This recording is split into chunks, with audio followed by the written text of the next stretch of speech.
Welcome to Miss England TV. Today I'm going to be talking about something that affects many people, which is stroke. In the UK, stroke is considered to be the leading cause of death and disability. It is estimated that 1 in 6 people will have a stroke in their lifetime. Although it's commonly thought that stroke will only occur to those that are 70 or above, surprisingly, over a third of first-time strokes happen to those that are much younger and much healthier than previously imagined. It really can happen to anyone at any time.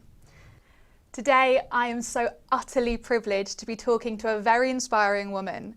She is a 2-time stroke survivor, an author of 2 Strokes Not Out, and a mentor, Sas Freeman. Thank you so much for being here, Sas. It's a pleasure. Good afternoon.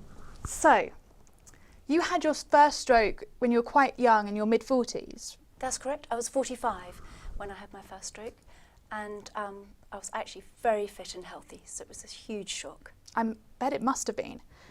So when you had your stroke, did you know you were having a stroke, or was it?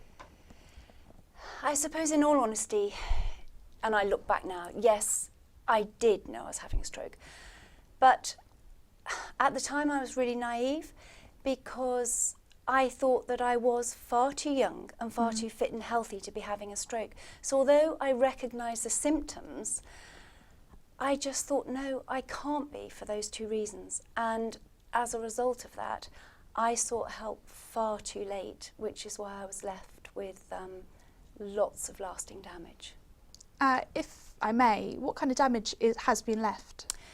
Following my stroke, I had absolutely no feeling on my right side. The whole of my right side was completely turned in. I have many cognitive issues, some of which I struggle with hugely today. One is neurofatigue. Yeah. I had weaker hearing and sight on my right side. Memory is a big issue. And again, I still struggle with that. I struggle with numbers, because I also had to learn to read again and to write again. I had to do that very much on my own, and I didn't realise at the time that obviously numbers were a part of that as well. Yeah. So because I didn't have formal help with that, I struggle and I panic. So if I go out and buy something, it's much easier to just give a note. But when people give me change, they could so easily give me the wrong change, because I try and think quickly and it doesn't happen. So I just take the change and put it in my purse and try and disappear, because it's just easier that way, because otherwise I feel I'm putting pressure on myself, the queue's building up behind me, and I just need to get out of everyone's way. So day-to-day life is then different for you now? It's very, very different, because I mean, that's just some of the difficulties. And I was in a wheelchair, and I really needed help to do absolutely everything. So people had to come, even when I was home and the rehab stopped, people had to come and get me up, washed, dressed, do absolutely everything for me. Having said that, although I'm right-handed, with my left hand I could actually feed myself, but I was so mentally exhausted that I would most often fall asleep in the chair before I'd even finish the meal, and hopefully not land in it. But that was just life. I was exhausted, and I would fall asleep again. So I needed a great deal of help just to exist. Yeah, I can imagine. How long did it take you to learn to read again and to walk again? That's a difficult question, because the concept of time I still have difficulty with now. And it was a very, very slow process, and I made a lot of mistakes along the way. Sometimes that resulted in me temporarily going backwards a little bit, because I was just trying the wrong things. But then I would realise that, and I'd try something else, and then I would escalate a little bit further forward. So my strokes were 9 years ago. I'm obviously very much better, but I still walk with the help of what is called a FES, Functional Electronic Stimulator, and that works on the nerves, lifts my foot and helps me walk. I also need a stick. So of course there's still that, and the cognitive issues, other things I need help with. I still can't carry things. My arm looks normal now, but I still can't write with that hand. I still use my technically non-dominant hand and things. So I haven't actually completed that journey, and we never really complete that journey. We have to just learn to be a new version of ourselves. It's a new normal. It is a new normal, and that new normal, albeit different, can still be a very happy new normal. So I suppose in the true answer to your question, I won't ever totally recover. It's just an ongoing journey, but it's the acceptance of the new happy normal. Wow, that's really inspiring, actually. So with your new normal, are there new things you've done that you didn't think you'd ever do? Oh yeah, absolutely so. Because for everything that it's taken away from me, and yes, that's lots of things, I'm not able to drive any longer, I can't work, all of those things, it's given me the gift of being able to help people. Mm-hmm. And that's amazing. I would never have had that before. I now paint. I have never painted before. I wouldn't have ever thought I had the ability to paint. And not only that, but I do that with my left hand. Maybe that's because I tap into a different part of the brain. Possibly. Maybe I would not have had that ability before. I don't know. It might just be simply I didn't have the time, but I won't know the answer to that. And I would never have written a book before. So that's just 3 things. And I was always working silly hours away from home and missing out on so much of life and didn't even realise. I didn't see my family as much as I should and could have done. I didn't see enough of my son's important days at school because I was working and doing what I needed to be doing, but missing out on special things. And basically that simple message, but I just hadn't really grasped it, of stop and smell the roses. I can now literally cash in on those special times and do that, but I was just too busy with life and missing out on so much. You actually write in your book that it helped you to stop and take a moment, but it also made you stronger. Is that one of the ways it made you stronger as a person? Yeah, it has made me stronger because going back to taking so much away, it really does take so much away. And suddenly you're in this alien body that you can make absolutely no sense of at all. I mean, your limbs just do not do anything, nothing's behaving. You're trying to make sense of what your brain's doing, and you have all these questions and you want to ask them, but you've lost the power of speech, so you can't even communicate with anyone anymore either. So you feel a bystander to absolutely everything that's going on.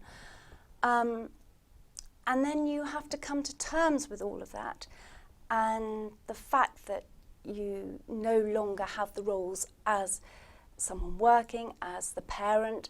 You've made this promise to your child or children that you'll always be there for them, and then suddenly they're having to be the carer. There's all these things to come to terms with, the grief of the person that you were. And once you've done all of that, it's this strength to crawl out of it and then become the stronger, healthier, better version of you, the new normal.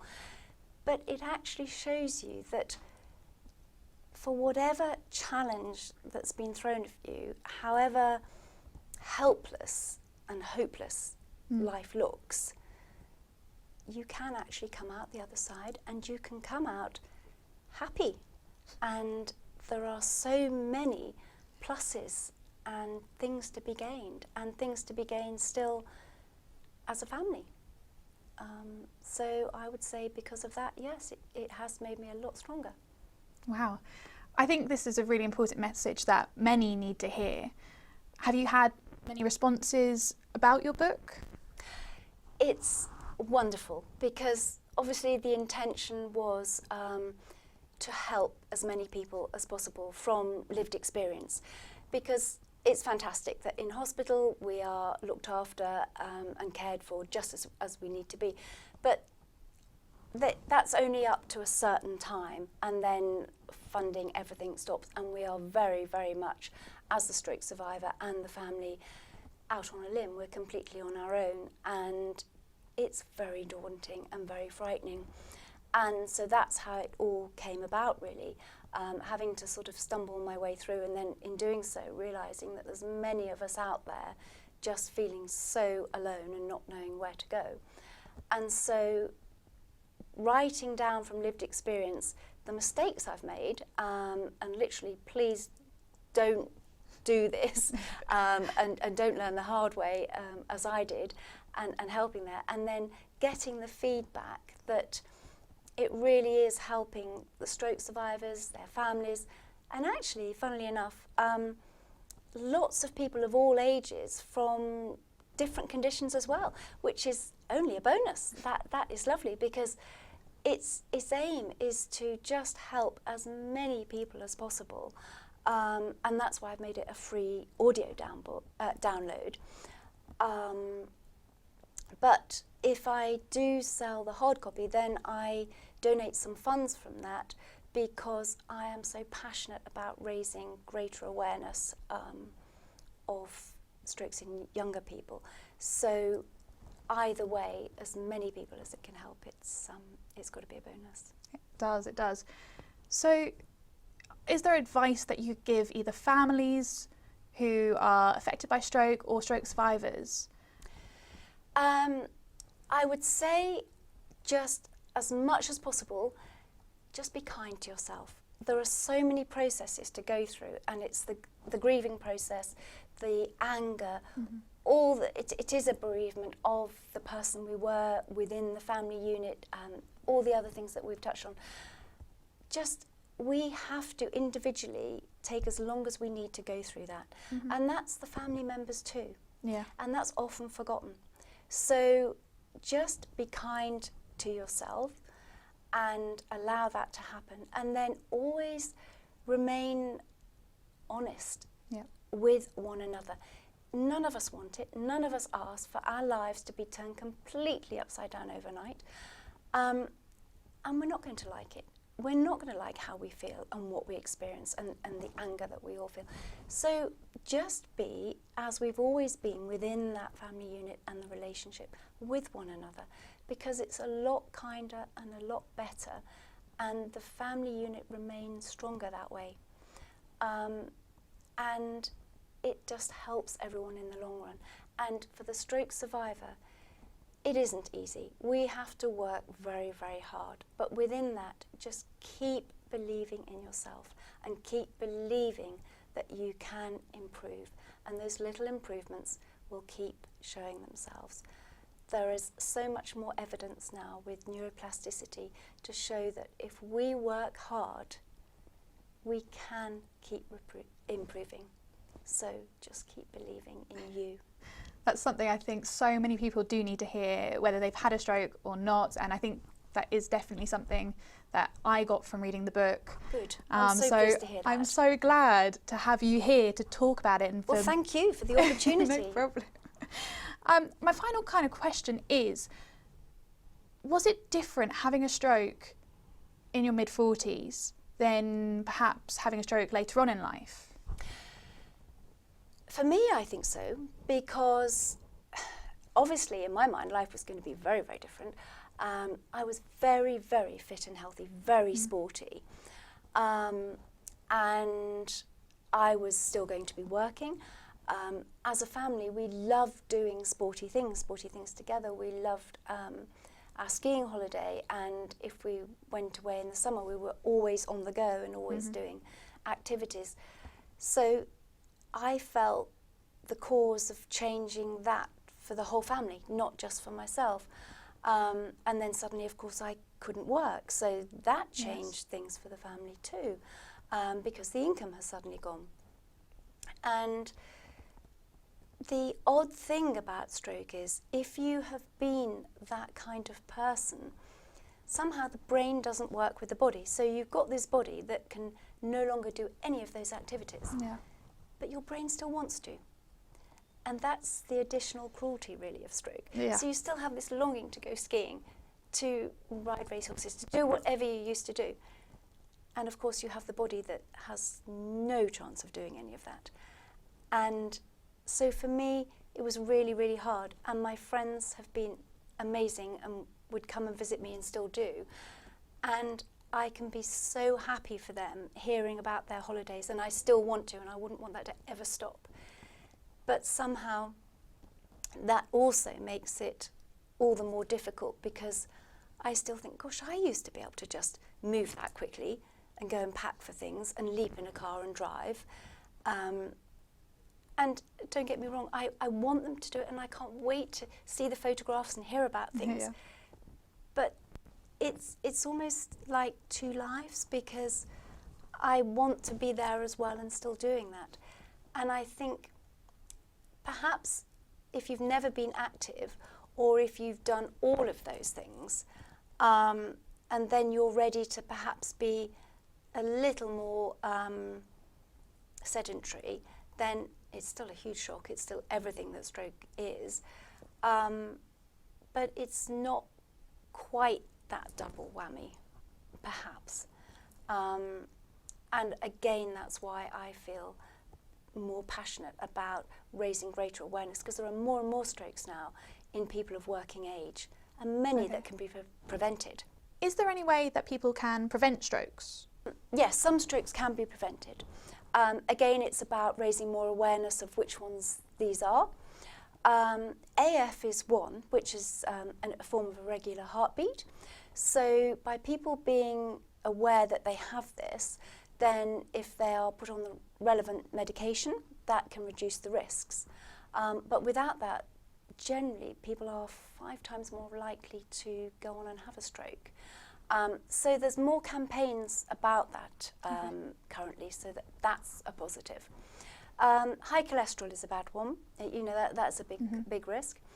And the wrong diet, of course, too much stress, and smoking is a big cause, and alcohol in excess equally. So those are really ones to highlight and to push. They're things that we can do something about, and factoring more exercise into our lives, that also can reduce a risk of stroke. So a more healthy and wholesome lifestyle will help. I mean, it is as simple as that, but it's about putting higher priority on that and listening to ourselves and our bodies. If we feel that maybe our heart doesn't feel quite right, if we have palpitations or we're feeling a bit dizzy or whatever, don't be afraid to go into the GP and ask and say, I feel that something isn't quite right. And again, with age, no one, as you pointed out, is too young to have a stroke. Sadly, babies have strokes. So just don't worry. If you are wrong, it doesn't matter. Just go and get it checked. It's far better to do so. So nothing is too small. No. That's important to know. No, nothing is too small. No one is too young, slim, or healthy to really be, you know, void of not having a stroke. So just be careful, be mindful of all those things we've highlighted, and don't be afraid to go and get things checked. Thank you so much. Those are very important words to end on. Thank you. Thank you. I urge everyone, whether you've had a stroke or not, to listen to Two Strokes Not Out. It can be found on sasfreeman.com in a multiple variety of languages, either English, Spanish, French or Dutch. It's a free download. It can also be bought, as Sas mentioned earlier, and some of the proceeds of that book go to help raise greater awareness of strokes, and particularly strokes in younger people. Amazing. And as we've just highlighted, as is the nature of strokes, the more time you wait to make a call or to go seek medical help, the more serious it can become. So do not ignore any symptom, no matter how small you may think it is. No. I think that's a very important message. And I think it doesn't matter if you have only one of the symptoms, do seek help. And in younger survivors, often that can also be a severe pain in one small area of the head, and or sickness, being or feeling sick. And they are additional symptoms that younger people present with. Once again, thank you, Sas, so much. You are an utter inspiration. Your positivity is truly infectious. I am so grateful to have you here sharing your insight into your life before and after stroke and the process of your recovery. I hope it helps many people that might be affected by stroke. Thank you very much. Thank you. Pleasure.